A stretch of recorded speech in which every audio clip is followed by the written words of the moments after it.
Miegs ir svarīgs, lai mēs dzīvotu, labi justos un labi funkcionētu dienas laikā. Tā ir trešdaļa no mūsu dzīves.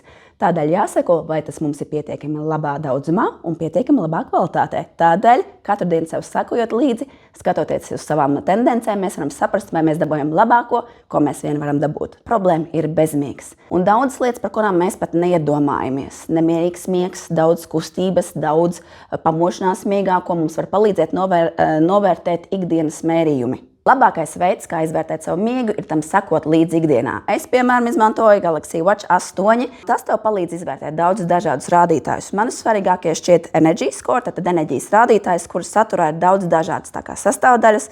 Un otrs rādītājs ir Sleep Score, tātad miega rādītājs, kur atkal tiek parādīts, cik daudz ir dziļā un REM miega, par to tik ļoti nevajag ieciklēties. Svarīgāk ir skatīties uz konsistenci. Tātad visu šo kopā saliekot tādā kā komplektiņā, tu vari labi sekot savam miegam, saprast, kur ir tavi vājie punkti, un tad arī pie tā ķerties klāt.